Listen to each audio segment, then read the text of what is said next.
السلام عليكم ورحمة الله وبركاته. أهلا بيكم يا حبايبي، يا رب تكونوا بخير وفي أفضل حال. النهاردة هنعمل الشوكولاتة النوتيلا.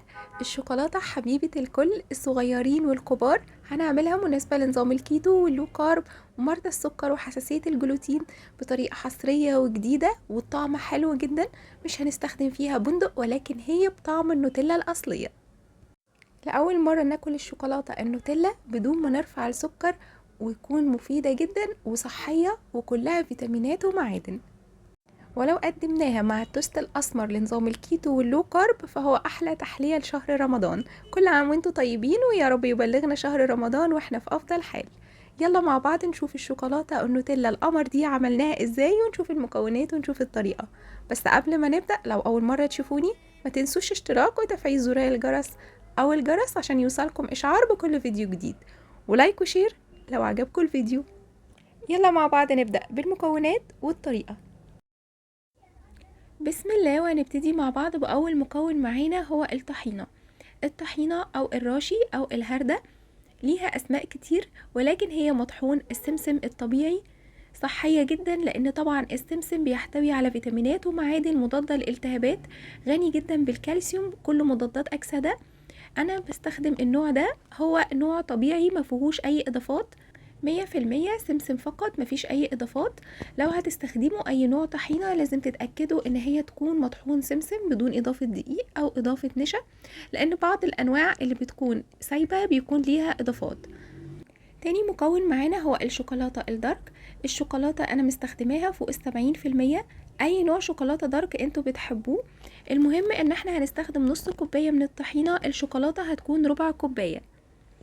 كمان هستخدم في التحلية هو بديل العسل الكيتو واللو كارب والمرضى السكري. انا بعمله، هسيب لكم لينك الوصفة موجود في صندوق الوصف.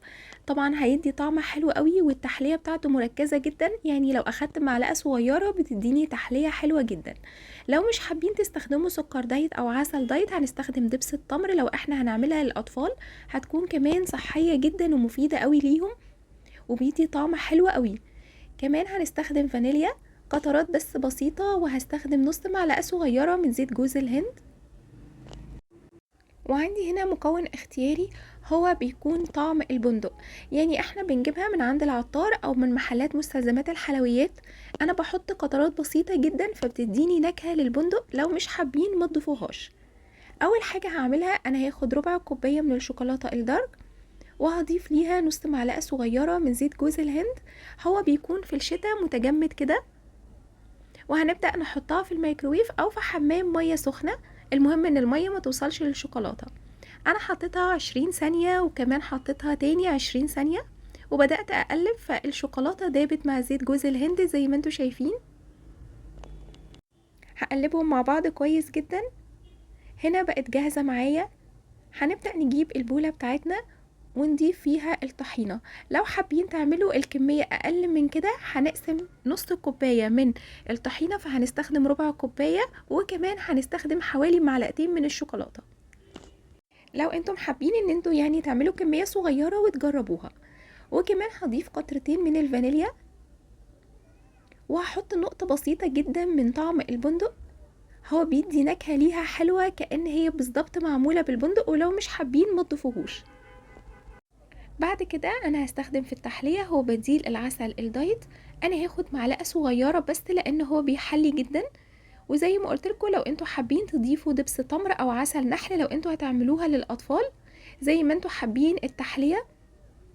وكمان تقدروا تضيفوا سكر دايت بس اطحنوه الاول، يعني ممكن تحطوا معلقة صغيرة من السكر الدايت العادي بس استخدموه مطحون. وهبدأ اقلب معلقة العسل مع الفانيليا ونكهة البندق الاول مع الطحينة. وبعد كده هبدأ اضيف الشوكولاتة اللي انا سيحتها مع زيت جوز الهند.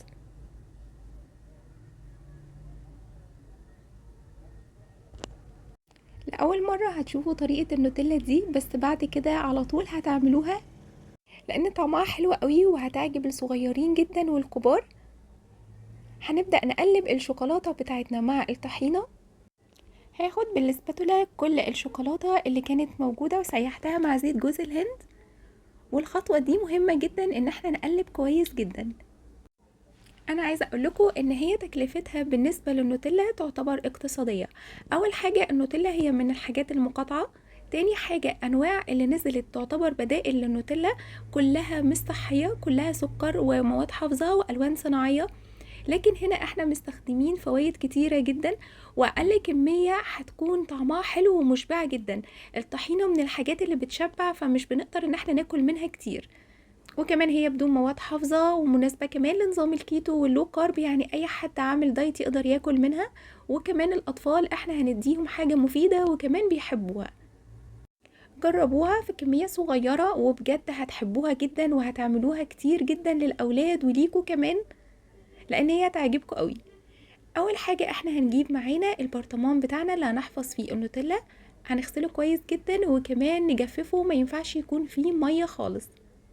وبعد كده هنبدأ ان احنا نحط فيه النوتيلا. انا عايزة اقول لكم ان الشوكولاتة تاني يوم او لو دخلتوها التلاجة هي هتتماسك اكتر من كده، وهتقدروا ان انتوا تفردوها في السندوتشات. ولو حسيتوا ان هي تقيلة وعايزين قوامها يكون زي ما انتوا شايفين كده يعتبر شبه سائل، هنجيب معانا بولة ويكون فيها مية سخنة، ونبدأ نحط فيها البرطمان بتاعنا. هترجع تاني الشوكولاتة معانا سايحة. الشوكولاتة هنا ما فيهاش مواد حافظة، ولكن تقدروا تحتفظوا بيها عادي بره التلاجة، مش هيحصل لها اي حاجة، هتقعد معاكم فترة. بس هي اصلا مش هتقعد كتير لان طعمها حلو وهتخلصوها على طول. وبجد بستخدمها في حاجات كتيرة جدا. شايفين قوامها زي ما قلتلكوا هو هيتقل اكتر من كده، ولو دخلتوها التلاجة القوام هيكون متماسك.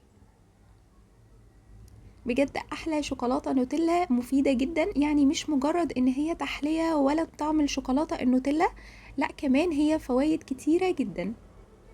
سواء كانت الطحينة او كمان الشوكولاتة الدارك، الاتنين مضادات اكسدة. كمان هي مضادة لالتهابات المفاصل، حلوة جدا في وقت الشتاء ده، فصحية جدا للكبار وللصغيرين. فهي مش مجرد تحلية او مجرد ان هي شوكولاتة نوتيلا، لا هي فوائد كتيرة جدا، يعني تعتبر فيتامينات.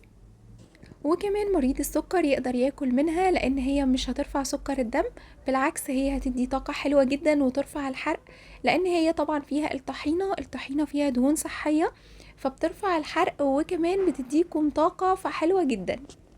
فبجد اللي هيجرب النوتيلا دي هيحبها قوي وهيعملها على طول ان شاء الله. استنى رأيكم واستنى تعليقاتكم لما تجربوها وتقولوا لي رأيكم ايه. وكل عام وانتم طيبين، ويا رب يبلغنا شهر رمضان واحنا في افضل حال. انا عايزه اقول لكم لو قدمتوها مع التوست الاسمر لنظام الكيتو واللو كارب، التوست ده حلو جدا، وهسيب لكم لينك الوصفه بتاعته. وبجد جالي عليه تطبيقات كتيره جدا، وهسيب لكم كمان من التعليقات الناس اللي جربت الوصفه.